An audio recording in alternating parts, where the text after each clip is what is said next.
Very good morning, students. Today we will be discussing about a new chapter, that is electricity, right? So before going to the chapter, let us discuss about what is electricity actually is. Electricity is an important source of energy. As we all know, there are different types of energies. So electricity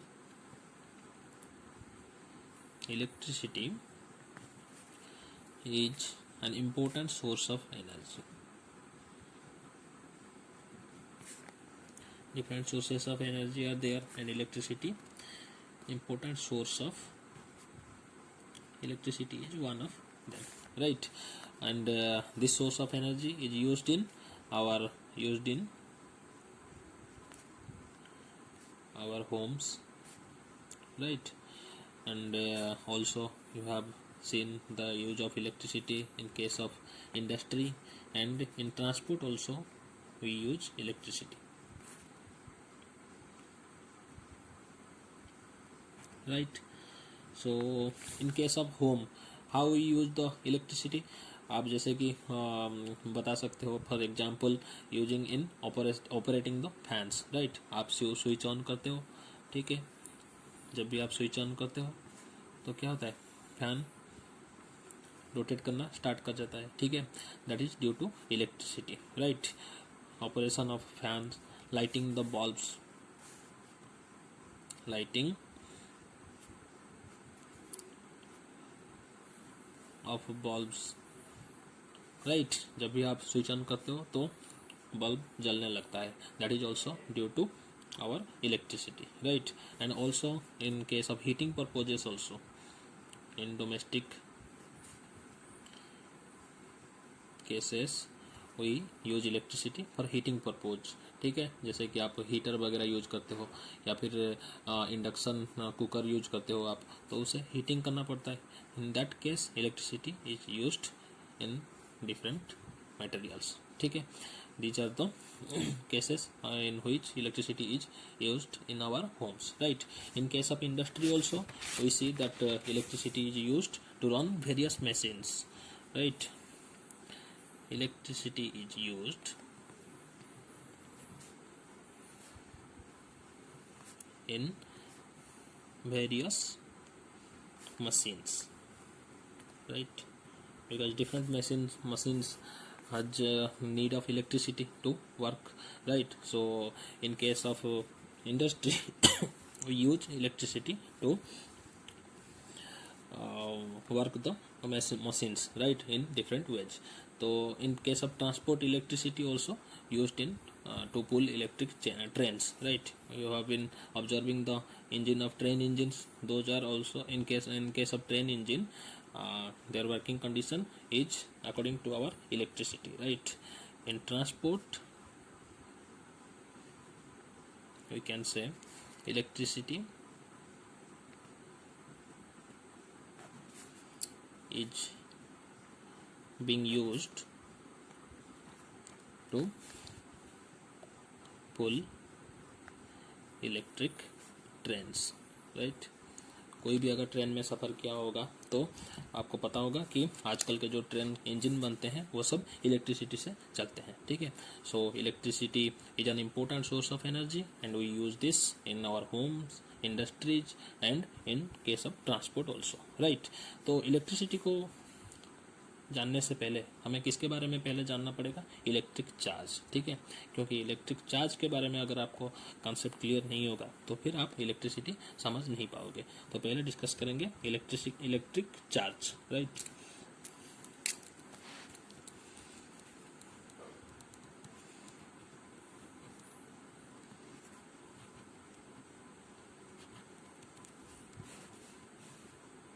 तो बच्चों electric charge actually है क्या? This is a property of a body due to which it produces or experience electrical and magnetic effect, right? It is the property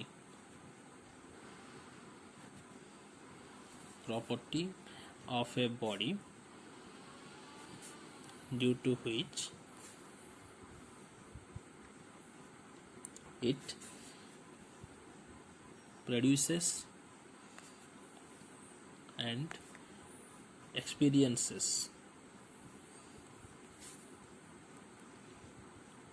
electrical and magnetic effect, ये तो आपका definition है, ठीक है।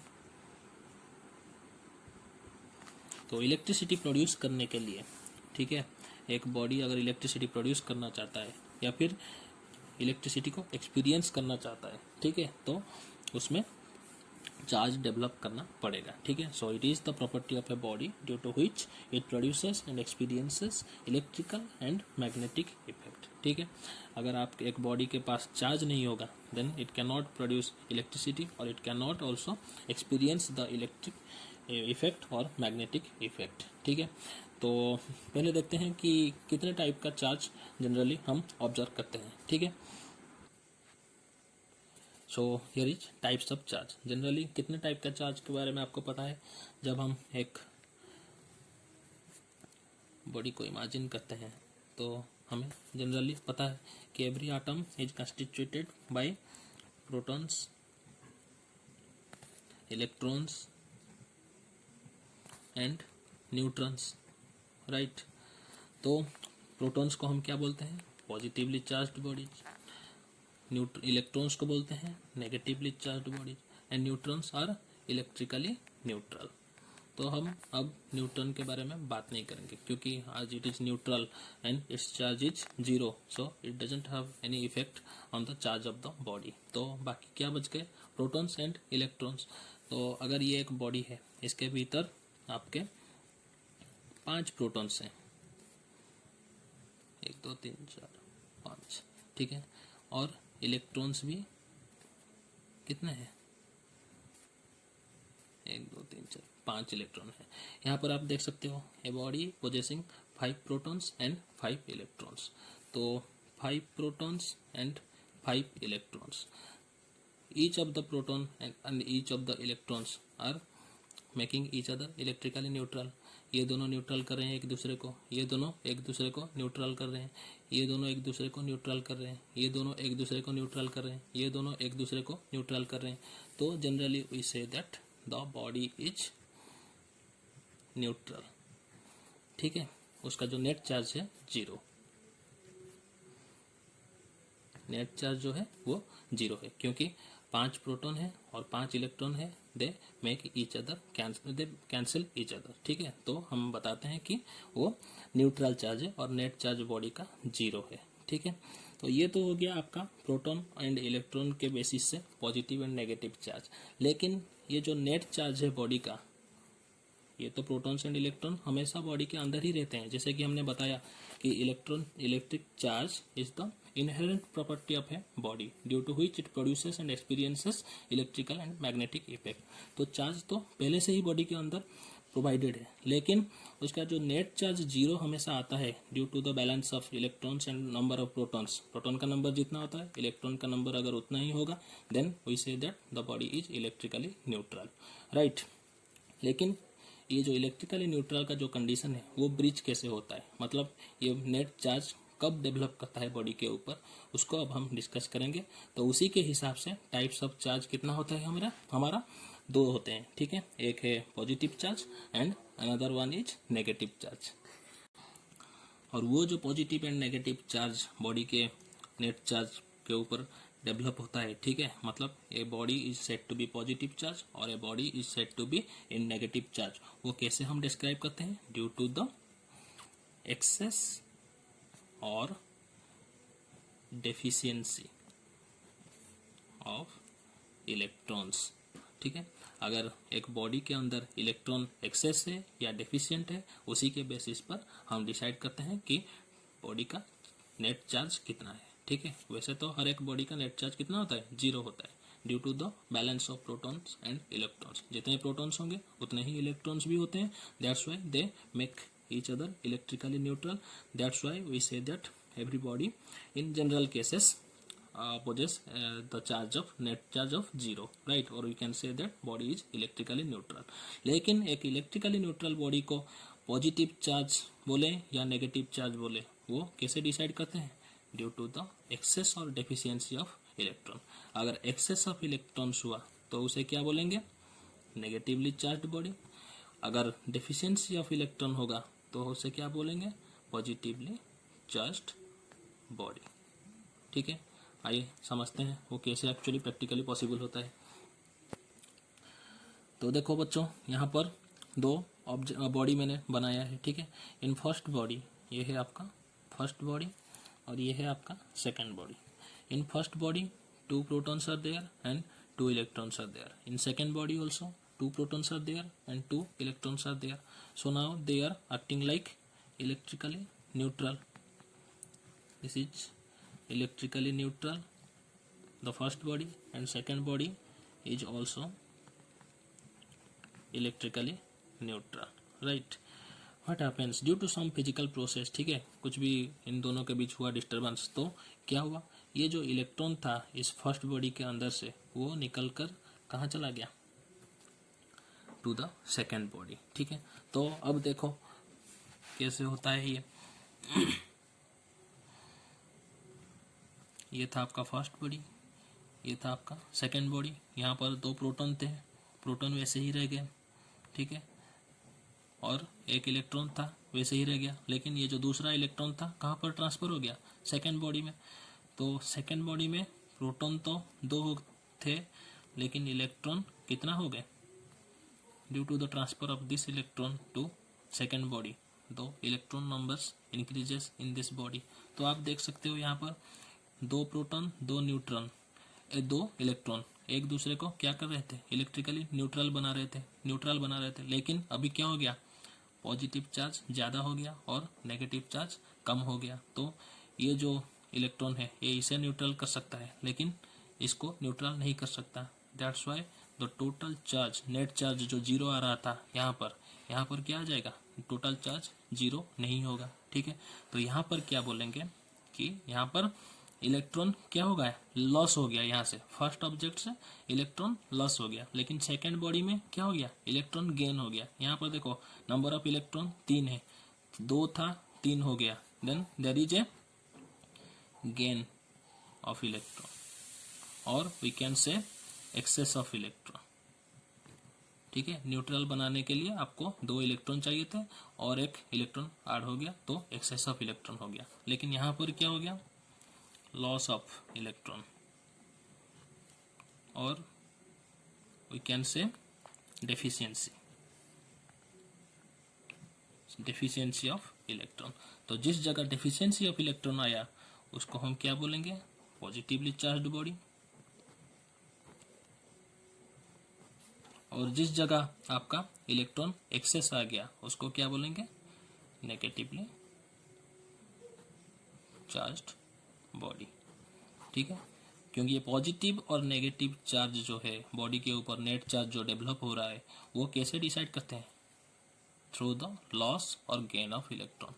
जहाँ पर लॉस हो गया इलेक्ट्रॉन उसे क्या बोलेंगे, पॉजिटिवली चार्ज्ड बॉडी, और जहाँ पर इलेक्ट्रॉन गेन हुआ या एक्सेस हुआ हम उसे क्या बोलेंगे, नेगेटिवली चार्ज्ड बॉडी। ठीक है, कंफ्यूज मत होना कि पॉजिटिव और नेगेटिवली चार्ज क्या है। प्रोटॉन्स एंड इलेक्ट्रॉन का चार्ज पॉजिटिव एंड नेगेटिव है, प्रोटॉन का पॉजिटिव चार्ज, इलेक्ट्रॉन का नेगेटिव चार्ज। लेकिन वो जब तक बैलेंस रहते हैं तब तक बॉडी क्या रहता है, इलेक्ट्रिकली न्यूट्रल रहता है। ठीक है, बॉडी के भीतर कोई भी चार्ज डेवलप नहीं होता। Irrespective of the charges of protons and electrons, body never experiences any electrically charge, right. But what happens, जब आपका कोई बैलेंस बिगड़ता है, इलेक्ट्रॉन यहाँ से शिफ्ट होकर यहाँ चला जाता है। ठीक है, तो जहाँ से लॉस हुआ उसे बोलते हैं पॉजिटिव चार्ज बॉडी, मतलब ये बॉडी का नेट चार्ज पॉजिटिव हो गया। ठीक है, और यहाँ इसका नेट चार्ज कितना हो गया, नेगेटिव हो गया। पहले क्या था, नेट चार्ज 0 था, इलेक्ट्रिकली न्यूट्रल था, लेकिन अब क्या हो गया, ये लॉस हुआ इसलिए इसमें पॉजिटिव चार्ज डेवलप हुआ, यहाँ पर इलेक्ट्रॉन ऐड हुआ और गेन हुआ। That's why excess of electron is there, that's why the body is negatively charged, right. तो in the types we can write there are generally 2 types of charges, that is first one is positive charge and second one is negative charge. ठीक है, तो positive charge body किसे बोलते हैं, देखते हैं।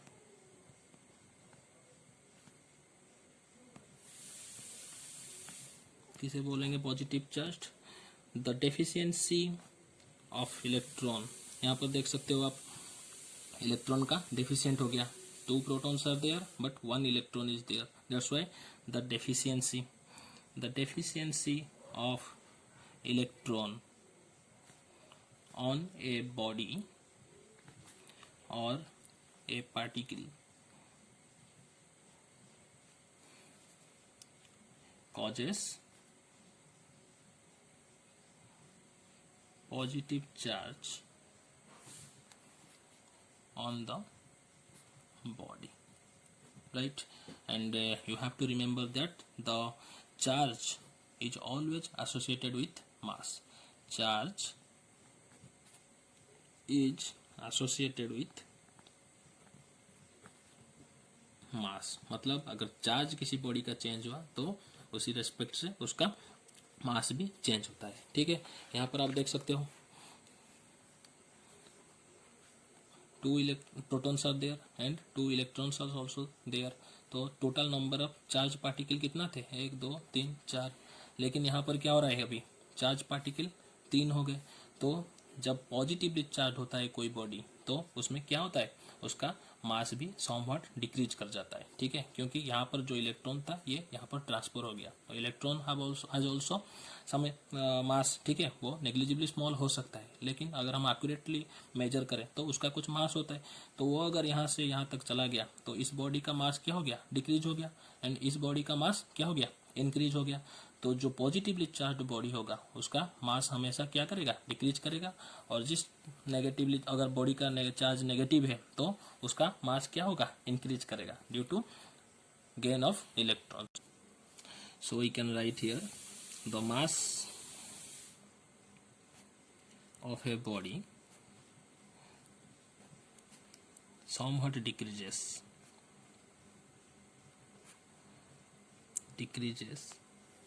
when a positive charge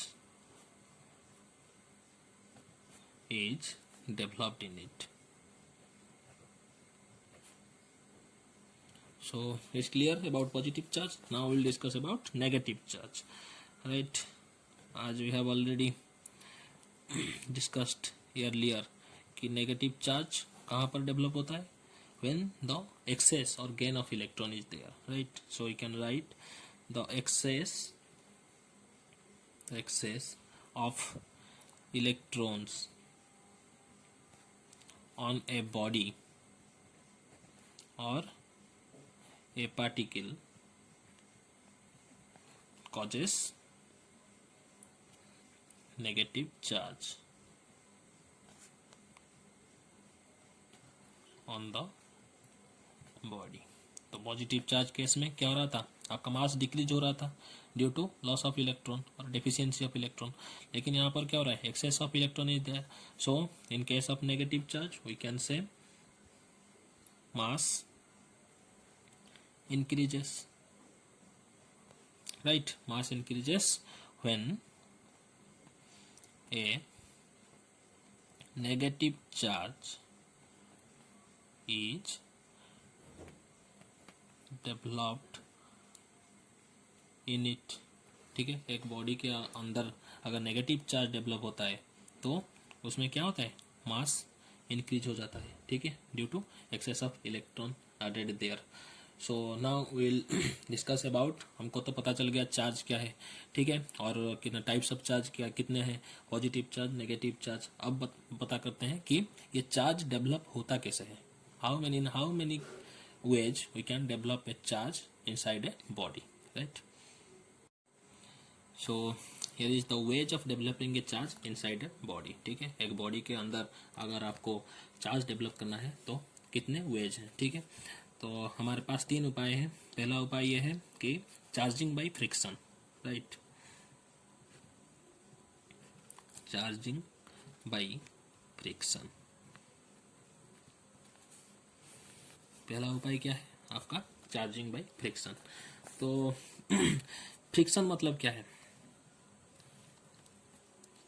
it involves rubbing of one particle on another, ठीक है। जब आप एक पार्टिकल को दूसरे पार्टिकल के ऊपर ऐसे रब करते हो, ठीक है, then we call that friction is produced in between them, ठीक है, क्योंकि एक सरफेस के ऊपर दूसरे सरफेस का रबिंग हो रहा है तो friction is developed in between them. तो अगर आप एक पार्टिकल को और एक बॉडी को दूसरे बॉडी के ऊपर अगर ऐसे रब करोगे then what will happen, charging will be produced, ठीक है। तो ये जो चार्जिंग बाय फ्रिक्शन है it involves rubbing of one particle on another, ठीक है। ये जो केस है आपका कौन से केस में यूजफुल है, this is useful for charging insulators, right, useful for charging insulators, right. हम आगे पढ़ेंगे कि इंसुलेटर्स क्या है, कंडक्टर्स क्या है, जिसके भीतर चार्ज फ्लो हो सकता है उसे बोलेंगे कंडक्टर, और जिन चीज़ों के भीतर आपका चार्ज फ्लो नहीं हो सकता उसे बोलते हैं इंसुलेटर, ठीक है। तो उन इंसुलेटर के भीतर चार्ज डेवलप करने के लिए हम this type of way use करते हैं, ठीक है, चार्जिंग बाय फ्रिक्शन। इस फ्रिक्शन में हम करते क्या है, it involves rubbing of one particle on another. जब हम एक पार्टिकल को दूसरे पार्टिकल के ऊपर ऐसे रब करते हैं, होता क्या है, यहाँ से इलेक्ट्रॉन क्या करता है, दूसरे पार्टिकल में ट्रांसफर हो जाता है, ठीक है। तो जहाँ से इलेक्ट्रॉन ट्रांसफर हुआ वो पॉजिटिवली चार्ज हुआ, और जहाँ ट्रांसफर हो गया उसे क्या बोलते हैं, नेगेटिवली चार्ज, क्योंकि यहाँ से इलेक्ट्रॉन चला गया तो this is deficient of electron, तो इसे क्या बोलेंगे, पॉजिटिवली चार्ज बॉडी। अगर यहाँ पर इलेक्ट्रॉन यहाँ से यहाँ तक इलेक्ट्रॉन ट्रांसफर हो गया, इट हैज गेंड इलेक्ट्रॉन, तो यहाँ पर एक्सेस इलेक्ट्रॉन हो रहा है, तो इसे क्या बोलेंगे, नेगेटिवली चार्ज बॉडी, ठीक है।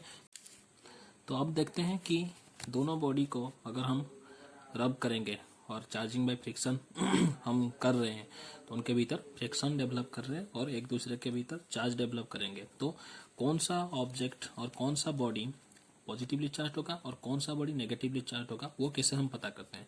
जैसे कि मान लो ये दो ऑब्जेक्ट हैं, ठीक है, इन दो ऑब्जेक्ट को मैंने ऐसे ऐसे करके रब किया, तो कहाँ से कौन से ऑब्जेक्ट से कौन से ऑब्जेक्ट तक इलेक्ट्रॉन ट्रांसफर हो रहा है, कहाँ पर लॉस हो रहा है और कहाँ पर गेन हो रहा है, वो कैसे पता करेंगे, फ्रॉम द इलेक्ट्रोस्टैटिक सीरीज, ठीक है।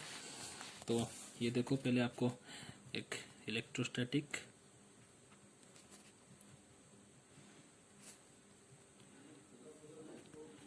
सीरीज दिखाता हूँ, ठीक है।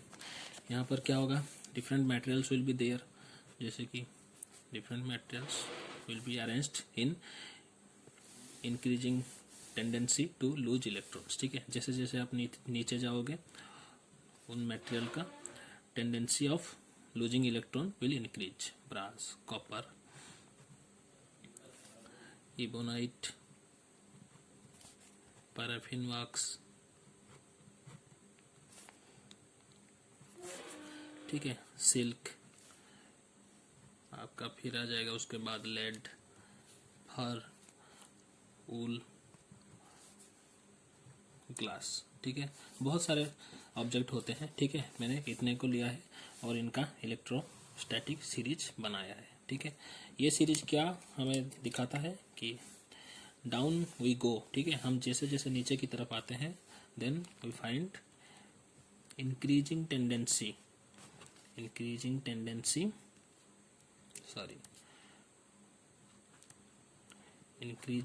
टेंडेंसी टू लूज इलेक्ट्रॉन्स, ठीक है।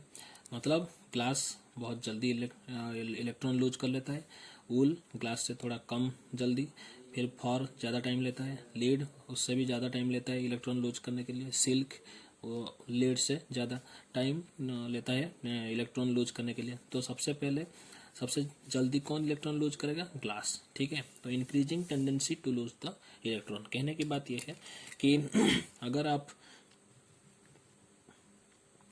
ग्लास और वी कैन से सिल्क, ठीक है, ग्लास और सिल्क के भीतर आप फ्रिक्शन लगा रहे हो या फिर उन दोनों को रब कर रहे हो, सिल्क और ग्लास को रब कर रहे हो एक दूसरे के साथ, तो क्या होगा, हमेशा जो नीचे होता है इस सीरीज का वो क्या हो जाएगा, पॉजिटिवली चार्ज होगा, और जो ऊपर है वो क्या होगा, नेगेटिवली चार्ज होगा। मतलब अगर सिल्क ग्लास के भीतर आप रब करो तो glass will be positively charge, क्योंकि वो नीचे है, ठीक है। जो नीचे होगा वो पॉजिटिवली चार्ज होगा। इन दोनों के भीतर, सिल्क और ग्लास के भीतर नीचे कौन है? ग्लास है, तो this will be appearing positive charge, ठीक है। सिल्क क्या हो जाएगा?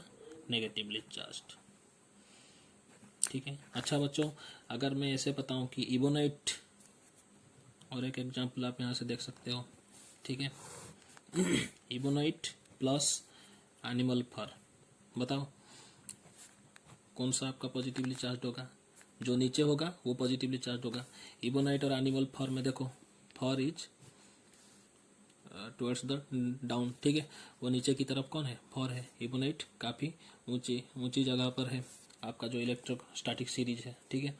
तो एनिमल फर में क्या होगा? पॉजिटिवली चार्ज डेवलप होगा, और इबोनाइट में नेगेटिवली चार्ज डेवलप होगा, ठीक है। और एक एग्जांपल भी आप ले सकते हो, कॉपर और सिल्क, ठीक है। यहाँ पर देखो, कॉपर प्लस सिल्क में, ठीक है। कौन सा नीचे है? सिल्क नीचे है। कॉपर और सिल्क में से सिल्क नीचे है, तो silk will acquire positively charge, ठीक है। कॉपर क्या हो जाएगा आपका? नेगेटिवली चार्ज हो जाएगा। लेकिन इसकी सिल्क और ग्लास में देखो, ग्लास पॉजिटिव चार्ज आ रहा था, silk was negative charge negatively, but यहाँ पर कॉपर एंड सिल्क के भीतर सिल्क पॉजिटिवली चार्ज आ जाएगा, कॉपर नेगेटिवली चार्ज रहेगा, ठीक है। ये आपको इलेक्ट्रोस्टैटिक सीरीज से पता कर सकते हो। अगर कोई बताएगा कि सल्फर और सिल्क में, तो सिल्क नीचे है, सल्फर सबसे ऊपर है, तो silk will be positive charge and sulphur will be negatively charge. जो नीचे होगा वो पॉजिटिवली चार्ज होगा, जो ऊपर होगा वो क्या होगा? नेगेटिवली चार्ज होगा। ये तो था आपका चार्जिंग बाय फ्रिक्शन, ठीक है। Second way to develop a charge inside a body is charging by conduction,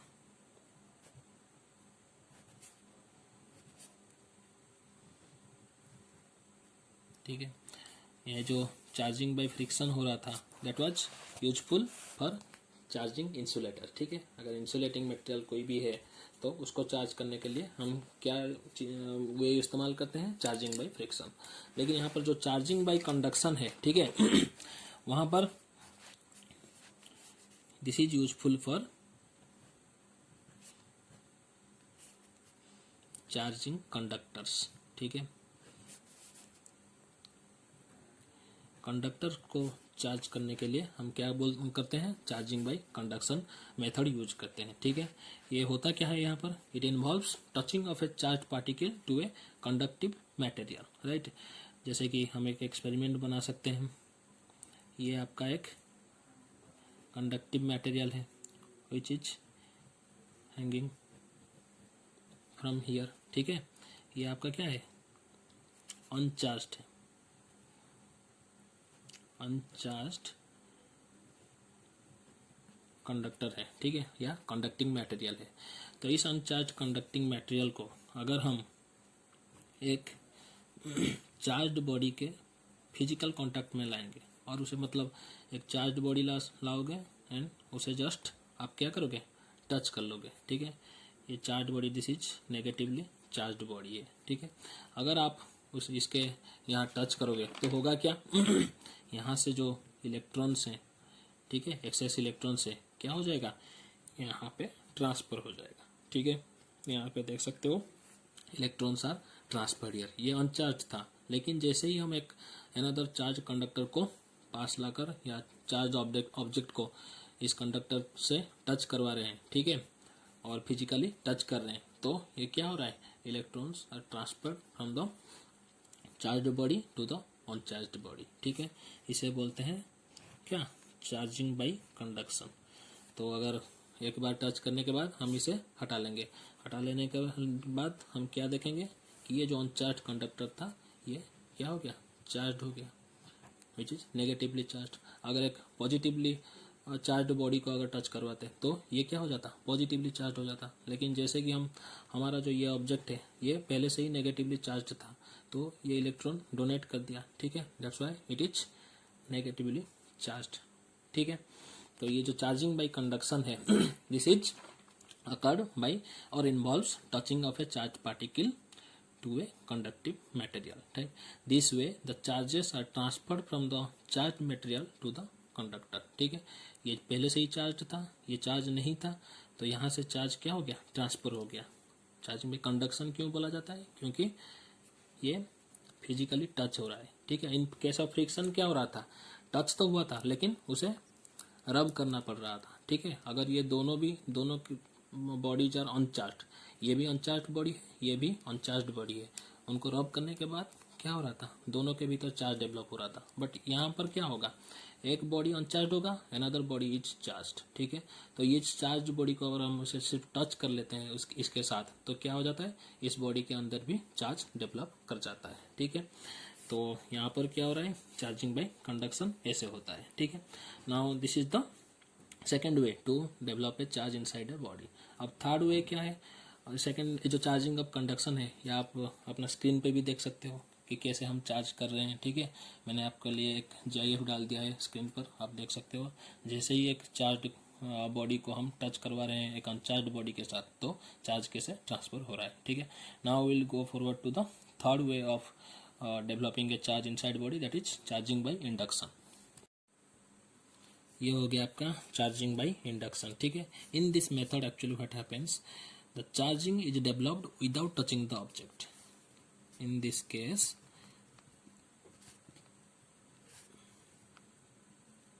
charging is developed without touching the object, ठीक है।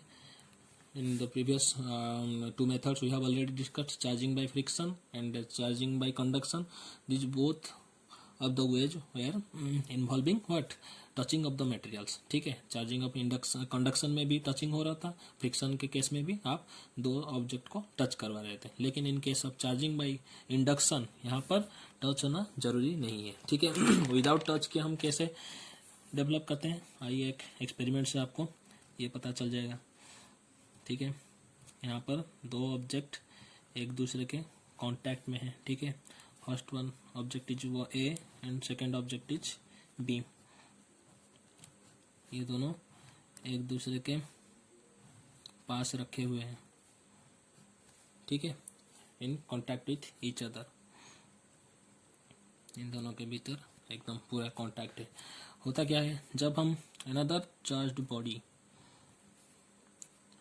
ये आपके दो ऑब्जेक्ट हैं A and be in contact with each other, ठीक है। ये दोनों ऑब्जेक्ट क्या है, अनचार्ज्ड हैं, इन दोनों के भीतर चार्ज नहीं है। यहाँ पर देखो इनिशियली क्या था, चार्ज नहीं था इन दोनों के भीतर, लेकिन जैसे ही हम एक charge particle which is negatively charge, यहाँ पर आप पॉजिटिव भी ले सकते हो, लेकिन मैंने यहाँ पर नेगेटिवली चार्ज ऑब्जेक्ट को लिया। तो जैसे ही आप नेगेटिवली चार्ज ऑब्जेक्ट को इन दोनों के पास लाते हो, ठीक है, बिना कॉन्टैक्ट होते हुए भी, यहाँ पर क्या हो जाएगा का पार्शियल चार्जेस डेवलप होगा, ठीक है। यहाँ पर जो नेगेटिव चार्ज था वो क्या करेगा, पॉजिटिव चार्ज को अट्रैक्ट करेगा, और इस बॉडी के भीतर जो नेगेटिवली चार्ज थे वो क्या करेगा, दूसरे साइड को चले जाएंगे। इस साइड पर positively charge particles will be accumulating, but in the second side negatively charge will be separated.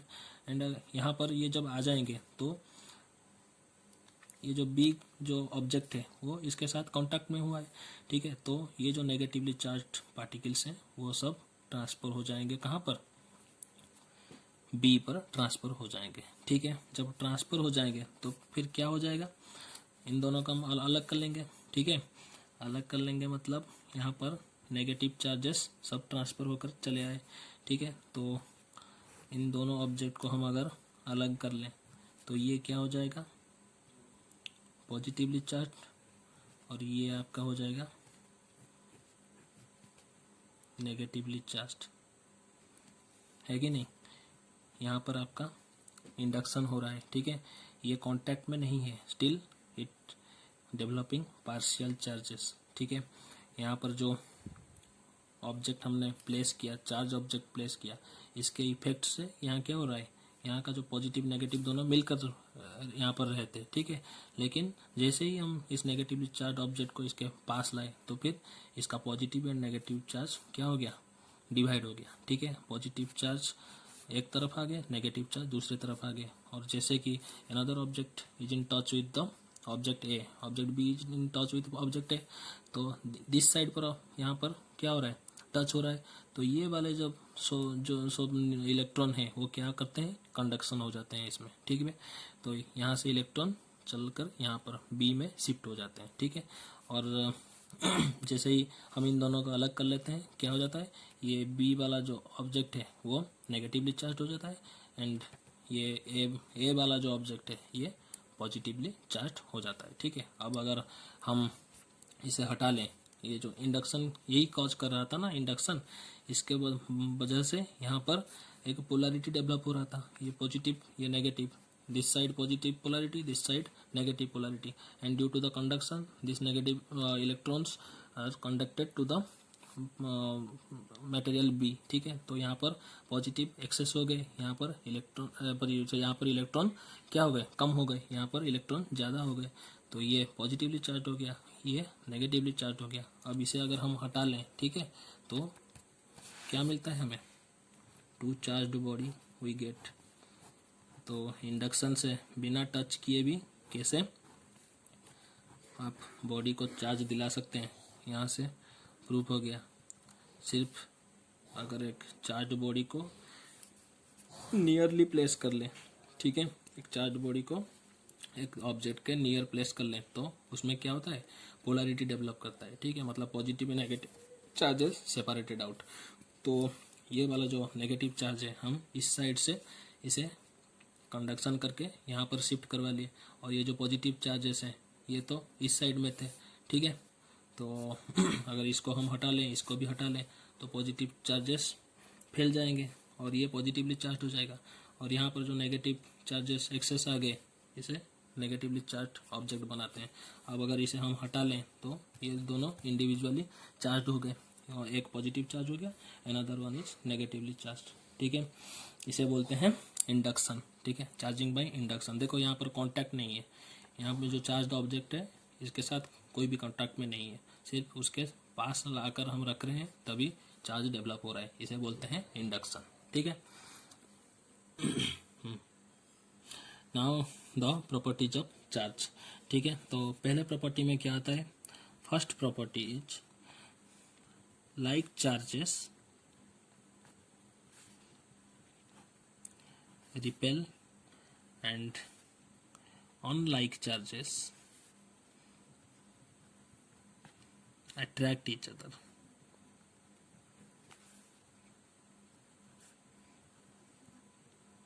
ठीक है। लाइक चार्जेस का मतलब क्या है, positive and positive, these are called like charges, they repel each other, ठीक है।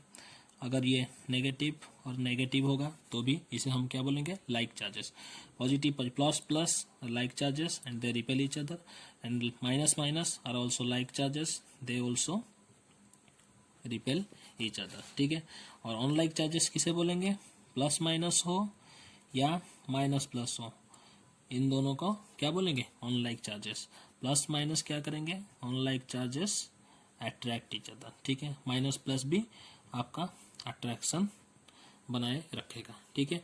तो ये जो रिपल्सिव फोर्स है या अट्रैक्टिव फोर्स है बिटवीन द टू चार्जेस, ठीक है, इस फोर्स को क्या बोला जाता है, कूलम्ब फोर्स बोला जाता है, ठीक है।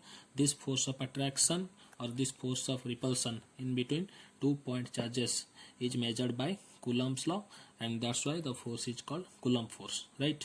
Mathematically we can write कि अगर ये एक चार्ज होगा, पार्टिकल होगा पॉइंट चार्ज, ये भी एक पॉइंट चार्ज होगा, इसका चार्ज अगर Q1 होगा, इसका चार्ज अगर Q2 होगा, and they are separated by a distance of r, then according to the Coulomb's law we can write force will be equal to K into Q1 Q2 by r square, ठीक है।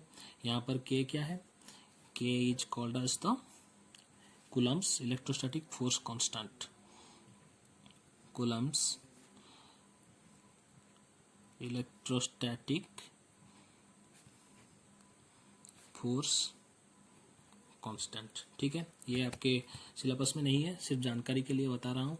जैसे कि हमने बताया कि like charges repel and non like charges attract each other, ठीक है। तो उनका जो रिपल्सन का एक फोर्स होगा एक दूसरे को कितने फोर्स में रिपेल कर रहे हैं, ये दोनों एक दूसरे को कितने फोर्स में रिपेल कर रहे हैं, या फिर ये दोनों कितने फोर्स में अट्रैक्ट कर रहे हैं, कितने फोर्स में अट्रैक्ट कर रहे हैं, वो कैसे पता चलता है, कूलम्स लॉ से पता चलता है। वो बताता है कि अगर two charges are separated, two charge particles are separated by a distance of r, then the force of attraction or force of repulsion between them is represented mathematically as F equal to K into Q1 Q2 by R square, which is directly proportional, मतलब force is directly proportional to the square of the charges between them and inversely proportional to the square of the distance between them, R square। उनके भीतर distance R है, सो R square। ठीक है, इसे बोलते हैं हम कूलम्स लॉ, इसे कूलम्बिक फोर्स बोलते हैं, और इसे क्या बोलते हैं, K को कूलम्स इलेक्ट्रोस्टैटिक फोर्स कांस्टेंट। ठीक है, now the second properties of charge is quantization of charge. ठीक है, second property of charge is quantization.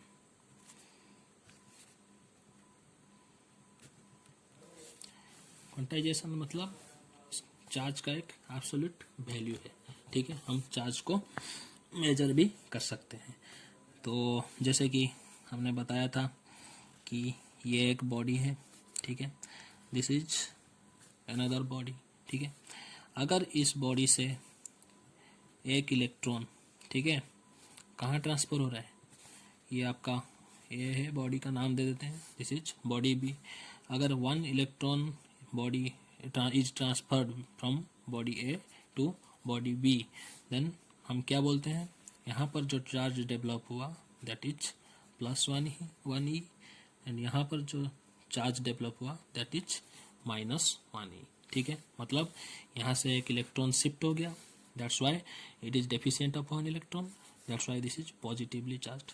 यहाँ पर क्या हो रहा है, ज़्यादा हो रहा है इलेक्ट्रॉन, दैट्स वाई, मतलब excess in electron, that's why -1 electron. ठीक है, अगर 2 इलेक्ट्रॉन ट्रांसफर हो जाते हैं तो चार्ज कितना होगा, यहाँ पर +2 ई, यहाँ पर क्या होगा -2 ई।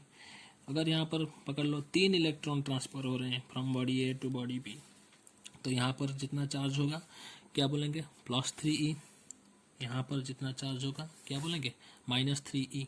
ठीक है, अगर 4 इलेक्ट्रॉन यहाँ से ट्रांसफर हो रहे हैं, ठीक है, तो यहाँ पर जो जितना चार्ज डेवलप होगा इस बॉडी में कितना बोलेंगे, पॉजिटिव चार्ज डेवलप, 4 इलेक्ट्रॉन यहाँ से निकल रहे हैं। ठीक है, मतलब +4 ई, यहाँ जा रहे हैं, मतलब -4 इलेक्ट्रॉन। ठीक है, अगर ऐसे ऐसे बढ़ाकर हम n इलेक्ट्रॉन के लिए निकालें नंबर ऑफ इलेक्ट्रॉन, ठीक है, n मतलब 10, 15, 20, 25 कुछ भी हो सकता है। ठीक है, तो n इलेक्ट्रॉन अगर यहाँ से यहाँ तक ट्रांसफर हुआ तो इस यहाँ पर जितना चार्ज लगेगा वो क्या बोलेंगे, +n। यहाँ पर जितना चार्ज लगेगा क्या बोलेंगे, -n। ठीक है, मतलब जहाँ पर लॉस हो रहा है वहाँ पर पॉजिटिव चार्ज, जहाँ पर गेन हो रहा है वहाँ पर नेगेटिवली चार्ज। तो क्वांटाइजेशन ऑफ चार्ज क्या बताता है कि ये जो exchange of charge, the exchange of charge in any physical process, ठीक है, कितना प्रोसेस में चार्ज ट्रांसफ़र हो सकते हैं हम तो बात कर चुके हैं, 3 प्रोसेसेस है, तो उन 3 प्रोसेस में से किसी भी प्रोसेस में आपका चार्ज एक्सचेंज हो रहा है एक बॉडी के दूसरे बॉडी के भीतर। ठीक है, the exchange of charge in any physical process can be integral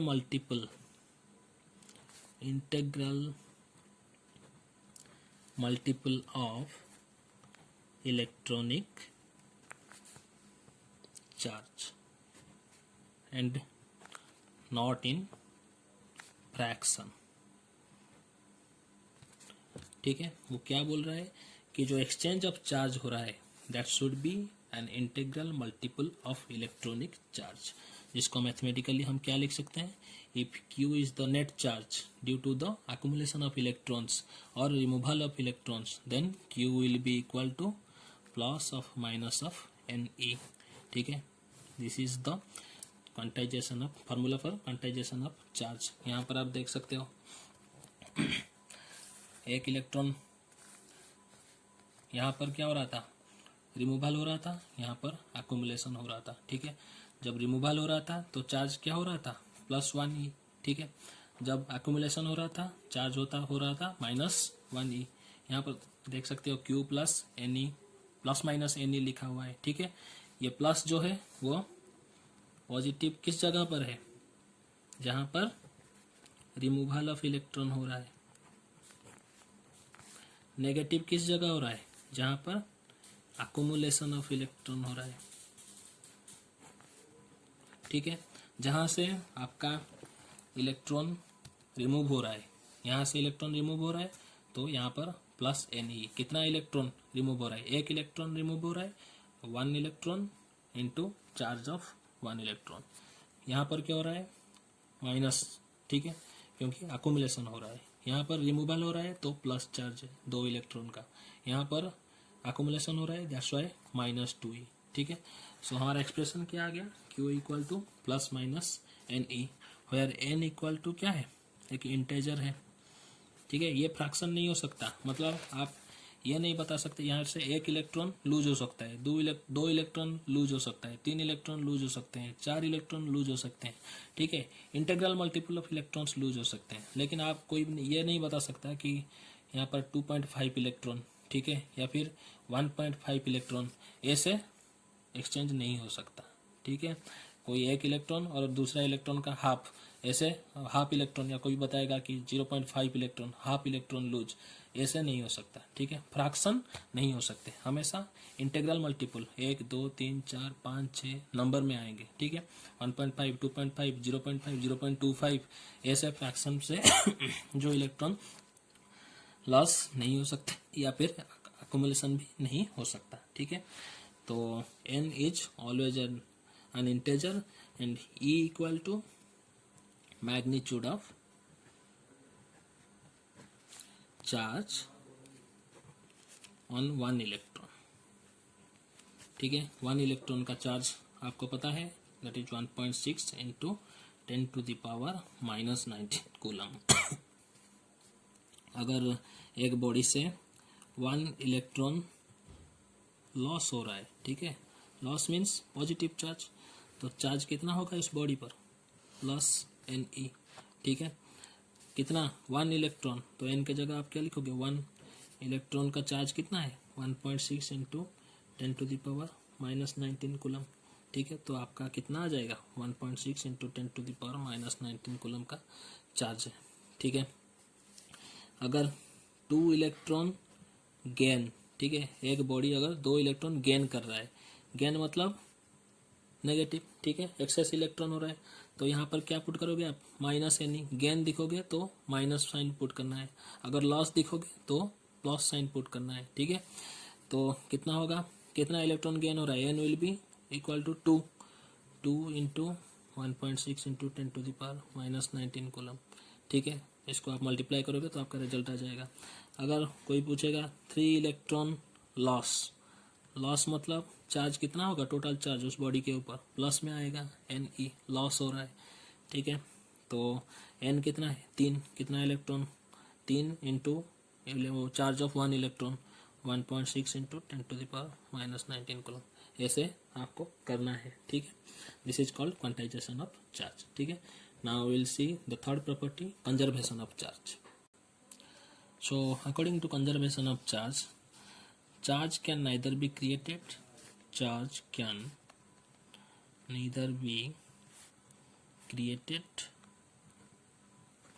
nor be destroyed।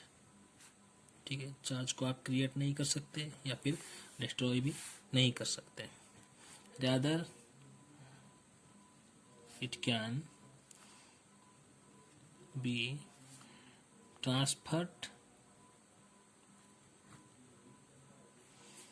transferred from one body to another। ठीक है, चार्ज को हम क्या कर सकते हैं, क्रिएट नहीं कर सकते या फिर डिस्ट्रॉय नहीं कर सकते। ठीक है, उसको हम क्या कर सकते हैं, सिर्फ ट्रांसफर कर सकते हैं from one body to another. ठीक है, इसका मतलब, कहने का मतलब क्या है, द टोटल चार्ज उसको हम अदरवाइज ऐसे भी बोल सकते हैं, the total charge of an isolated system, isolated physical system is always conserved। ठीक है, आइसोलेटेड सिस्टम मतलब क्या है, एनर्जी चेंज उस सिस्टम, एनर्जी एक्सचेंज नहीं हो सकता उस सिस्टम के अंदर। ठीक है, मतलब यहाँ पर एक सिस्टम रखा हुआ है, ठीक है, आइसोलेटेड है, ठीक है, बाहर से एनर्जी आप उसे दे नहीं सकते कि अंदर से एनर्जी बाहर नहीं आ सकता। ठीक है, तो ये एक सिस्टम है जिसका इनिशियल पोजीशन है। ठीक है, इनिशियली हम इस सिस्टम में 3 चार्ज रखे हुए थे, 3 कूलम, ये हो गया आपका +2 कूलम, ये है आपका -2 कूलम ऑफ चार्ज। ठीक है, अब क्या किया हमने, इसी जो आपका जो आइसोलेटेड सिस्टम था उसका हम ऐसे ऐसे करके डिस्टर्ब कर दिए। ठीक है, डिस्टर्ब करने के बाद कुछ तो डिस्टर्बेंस क्रिएट हुआ होगा इन तीनों के बीच। ठीक है, तो क्या आ गया, ये जो 3 पार्टिकल थे उनका चार्ज क्या हो गया, ट्रांसफर हो गया एक दूसरे के भीतर। ठीक है, तो आपको क्वेश्चन ये है कि इस बॉडी के अंदर कितना चार्ज होना चाहिए according to the conservation of charge.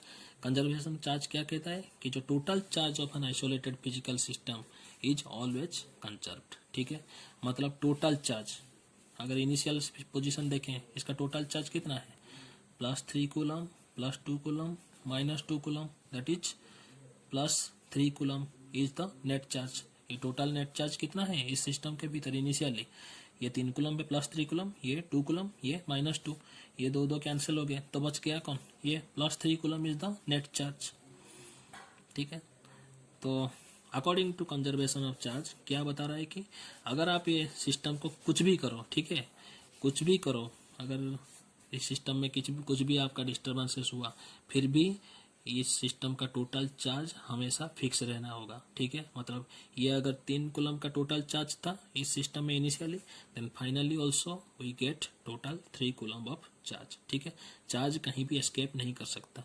आपको ऐसे लग सकता है कि इसको हिलाने के बाद ये यहाँ से चार्ज कहीं चला जाएगा, लेकिन चार्ज क्या हो जाएगा, रीडिस्ट्रीब्यूट हो जाएगा, किसी का बढ़ जाएगा किसी का घट जाएगा, लेकिन टोटल नेट चार्ज क्या होगा, कांस्टेंट रहेगा। नेट चार्ज इसका इनिशियली +3 कूलम था, फाइनली भी कितना रहेगा, +3 कूलम ही रहेगा। अगर फाइनली +3 कूलम रहेगा तो इस बॉडी में चार्ज कितना होगा, ताकि हम बता सकते हैं कि टोटल चार्ज रिमेन्स कांस्टेंट। तो देखते हैं, ये हो गया +4 कूलम, ये +1 coulomb charge, 4 coulomb charge +1 coulomb charge. इस सिस्टम की जो बॉडी का चार्ज को हम पकड़ लेते हैं Q। ठीक है, इन तीनों का नेट चार्ज कितना रहेगा, इसके साथ सेम रहेगा, मतलब +3 कूलम रहेगा। तो क्या ये टोटल हो गया आपका 5 कूलम प्लस Q चार्ज, जो हमें पता नहीं है, फाइंड आउट करना है। तो ये जो Q चार्ज है, ठीक है, इसका वैल्यू कितना आएगा, +3 coulomb -5 coulomb which will be equal to -2 coulomb. ठीक है, तो इस जो ऑब्जेक्ट का चार्ज कितना आपका आएगा, -2 कूलम। ठीक है, अगर ये -2 कूलम का चार्ज यहाँ पर रहेगा तभी इस टोटल फाइनल सिस्टम का चार्ज कितना रहेगा, +3 कूलम ही आएगा। ठीक है, मतलब इनिशियल चार्ज फाइनल चार्ज हमेशा सेम रहना चाहिए। कंजर्वेशन ऑफ चार्ज यही बताता है कि इनिशियली अगर आपके पास टोटल चार्ज 3 कूलम है तो आप उसे जो भी डिस्टर्ब करो, फाइनली आपका जो चार्ज आएगा वो भी क्या आएगा, नेट चार्ज 3 कूलम भी आएगा। ठीक है, इन तीनों के भीतर चार्ज चेंजेस हो सकते हैं, लेकिन इन तीनों को अगर मिलाओगे तो रिजल्ट कितना आना चाहिए, 3 कूलम आ रहा है कि नहीं। यहाँ 3 2 2 था, यहाँ पर 4 1 2 हो गया, फिर भी इसका नेट चार्ज कितना है, 3 कूलम। इसका नेट चार्ज कितना है, 4 + 1 - 2 will be equal to also 3 coulomb. यहाँ पर भी नेट चार्ज कितना था, 3 कूलम था। So net charge is always equal, total charge यहाँ पर लिखा हुआ है, the total charge of an isolated physical system is always conserved. समझ में आ गया। Now will discuss about unit of charge.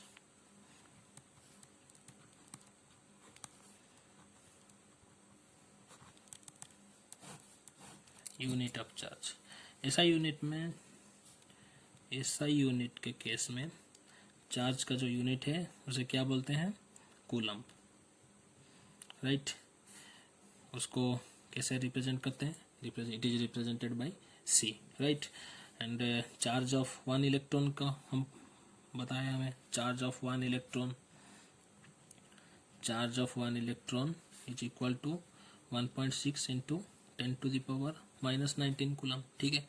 तो ये जो 1 कूलम का चार्ज है उसमें कितना इलेक्ट्रॉन है पहले वो पता करते हैं, ठीक है। एक इलेक्ट्रॉन का तो 1.6 इंटू 10⁻⁻19 कूलम का चार्ज है, लेकिन 1 कूलम का चार्ज में कितने इलेक्ट्रॉन रहते हैं, ठीक है, वो हम पता करेंगे, ठीक है।